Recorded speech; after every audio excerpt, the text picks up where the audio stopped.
میرے نبی علیہ السلام نے فرمایا کہ جو شخص ساری زندگی شراب کے نزدیک نہیں گیا، حرام کا مال نہیں کھایا، مظلوم پر ظلم نہیں کیا، بوڑھے والدین کو راضی رکھا، اللہ کو پانے کے لیے 5 وقت کی نمازیں بھی پڑھتا رہا، فرمایا مرنے کے بعد جب ایسے مومن بندے کا جنازہ نکلتا ہے تو اس کی روح آوازیں دے رہی ہوتی ہیں کہ لوگو جلدی کرو مجھے میرے اصلی مکان میں چھوڑ آؤ، جلدی کرو مجھے میرے اصلی مکان میں چھوڑ آؤ، میں ساری زندگی جس رب کا نام جپتا رہا آج اسی کا میں نے دیدار بھی کرنا ہے۔ اس دن کا مجھے کافی عرصے سے انتظار تھا کہ میں کب اپنے رب کا دیدار کروں گا۔ روح آوازیں دے رہی ہوتی ہیں، لوگو جلدی کرو مجھے میرے اصلی مکان میں چھوڑ آؤ۔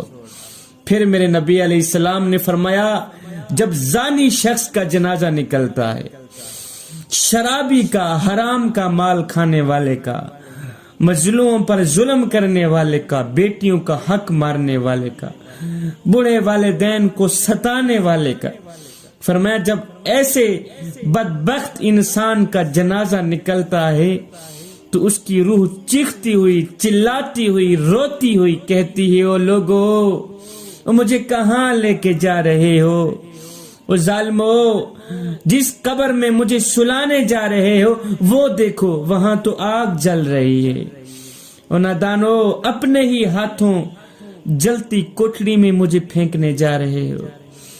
پھر میرے نبی علیہ السلام نے فرمایا جب مردے کو قبر میں رکھا جاتا ہے تو وہ 2 صورتوں میں پچھتاتا ہے۔ اگر وہ نیک بندہ ہوتا ہے تو اس بات پر پچھتاتا ہے کہ اس نے زیادہ سے زیادہ نیکیاں کیوں نہ کی، اور اگر وہ گنہگار ہوتا ہے، شرابی ہوتا ہے، زانی ہوتا ہے تو وہ اس بات پر پچھتاتا ہے کہ اس نے یہ گناہ کیوں کی۔ جوانو، کیا ہم نے کبھی سوچا ہے کہ ہم نیکیوں کی کمی پر پچھتائیں گے یا گناہوں کی زیادہ ہونے پر پچھتائیں گے؟ یہ تو ہم نے کبھی نہیں سوچا۔ جوانو، یہ زندگی کے لمحے تمہارے لیے غنیمت ہیں، انہی لمحوں میں اپنے کریم رب سے اپنا معاملہ درست کر لو، کہیں ایسا نہ ہو کہ ہماری آنکھیں بند بھی نہ کر دی جائیں۔ پرانے زمانے کی بات ہے کہ ایک فقیر اللہ والا بادشاہ کے خواب میں آیا، کہا بادشاہ تیرے فلاں قبرستان میں ایک شخص نے مردہ عورت کے ساتھ گناہ کیا ہے، لہٰذا اسے شاہی دربار میں بلا کر وزیر خاص بنا دیا جائے۔ فلاں قبرستان میں ایک شخص نے مردہ عورت کے ساتھ زنا کیا ہے، گناہ کیا ہے، لہٰذا اس کم بخت کو شاہی دربار میں بلا کر وزیر خاص بنا دیا جائے۔ جب بادشاہ نے وجہ جاننی چاہی تو آنکھ کھل گئی، خواب ٹوٹ گیا، بادشاہ بڑا ہی حیران ہوا۔ خیر بادشاہ نے سپاہیوں کو روانہ کیا، جب یہ سپاہی قبرستان میں پہنچے تو وہ بدبخت وہیں موجود تھا۔ سپاہیوں کو دیکھ کر ڈر گیا، اسے پکا یقین ہو گیا کہ اب تو میری موت کا وقت آ ہی گیا، اب میں نہیں بچ سکتا۔ اس بدبخت کو بادشاہ کے سامنے حاضر کیا گیا۔ علیحدگی میں بادشاہ نے اس سے پوچھا او بدبخت بتا کیا مردہ عورت کے ساتھ زنا تو نے کیا ہے؟ ڈرتا کیا نہ کرتا کہا جی میں نے کیا ہے، مردہ عورت کے ساتھ گناہ میں نے کیا ہے۔ بادشاہ نے کہا اچھا اگر تو نے مردہ عورت کے ساتھ گناہ کیا ہے نا پھر آج سے تو ہی میرا وزیر خاص ہے۔ اگر تو نے مردہ عورت کے ساتھ زنا کیا ہے نا، یہ غلطی، یہ گناہ کیا ہے، پھر آج سے تو ہی میرا وزیر خاص ہے، جا موجہ مار، جا مزے مار۔ دوسری رات وہی فقیر اللہ والا پھر سے بادشاہ کے خواب میں آیا۔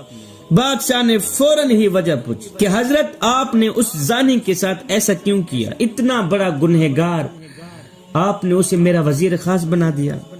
فقیر نے کہا، اس اللہ والے نے کہا بادشاہ سلامت، وجہ اصل میں یہ ہے، اس زانی کو تیرا وزیر بنانے کی وجہ اصل میں یہ ہے کہ اللہ کو اس کا گناہ سخت ناپسند آیا ہے، سخت ناپسند آیا ہے، چونکہ ابھی اس کی موت کا وقت بھی کافی لمبا ہے، ابھی اس کی موت کا وقت نہیں آیا، یہ ابھی مر نہیں سکتا، اس لیے آپ کو کہا گیا ہے کہ آپ اس بدبخت کو اپنا وزیر بنا لیں تاکہ یہ عیش میں پڑ جائے، یہ مال میں پڑ جائے، دولت میں پڑ جائے، اور کبھی بھی اپنے گناہ پر نادم نہ ہو اور اللہ سے معافی نہ مانگ سکے۔ بادشاہ، اس بڑے زانی کو تیرا وزیر خاص اس لیے بنایا گیا ہے کہ یہ عیش و عشرت میں پڑ جائے، یہ مال میں غرق ہو جائے، پیسے میں غرق ہو جائے، عیش و عشرت میں غرق ہو جائے، اور گناہ پر نادم نہ ہو کر اللہ سے معافی نہ مانگ سکے، تاکہ قیامت کے دن اس کا سارا حساب و کتاب، اس بدبخت نے جو مردہ عورت کے ساتھ اتنا بڑا گناہ کیا ہے، قیامت کے دن سارا کا سارا حساب اس کا چکتا کیا جائے گا اور اس کو دردناک عذاب دیا جائے گا۔ بادشاہ، اسے وزیر خاص صرف اس لیے بنایا گیا ہے کہ یہ عیش و عشرت میں غرق ہو جائے اور توبہ نہ کر سکے، اپنے گناہ پر نادم ہو کر اللہ سے معافی نہ مانگ سکے۔ جوانو، جب گناہوں پر آسانی ملنے لگے تو سمجھ لینا آخرت خراب ہو رہی ہے، جب گناہ کرنا تمہارے لیے آسان بن جائیں تو پکا یقین کر لینا کہ توبہ کے دروازے تمہارے لیے بند کر دیے گئے ہیں۔ کبھی ہم نے سوچا ہے کہ ہم بار بار گناہ کرتے ہیں اور بڑی ہی آسانی سے کرتے ہیں، پھر بھی ہماری کوئی پکڑ نہیں ہوتی، پھر بھی ہم مزے میں ہیں، عیش میں ہیں۔ جوانو، جب انسان پہلی مرتبہ گناہ کرتا ہے تو دل زور زور سے دھڑکتا ہے، دماغ غیر شعوری سگنل دیتا ہے، جسم کانپنے لگتا ہے۔ پتہ ہے یہ سب کچھ کیوں ہوتا ہے؟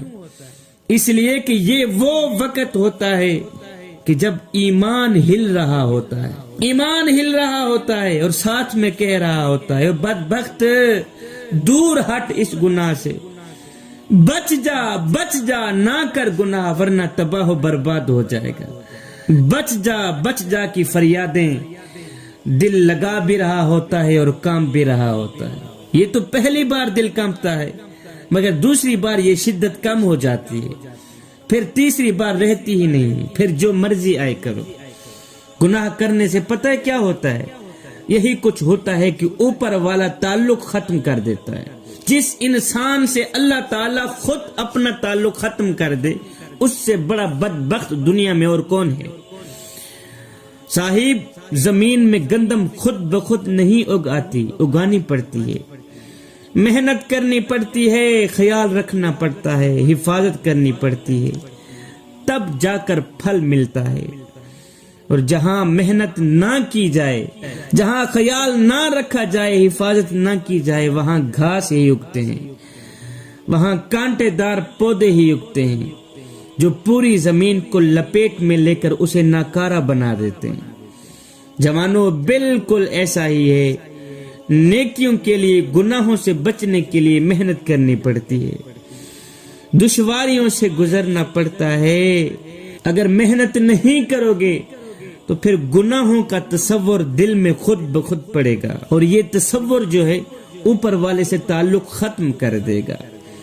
جوانو، اللہ کا حیا کرو، اس کی نافرمانی سے بچو، اس کی نافرمانی سے باز آ جاؤ۔ جوانو، حیا کا اٹھ جانا ایمان کے اٹھ جانے کی نشانی ہے، اور یہ نشانی ہے اس بات کی کہ اندھیری قبر میں بہت ہی برا ہونے والا ہے۔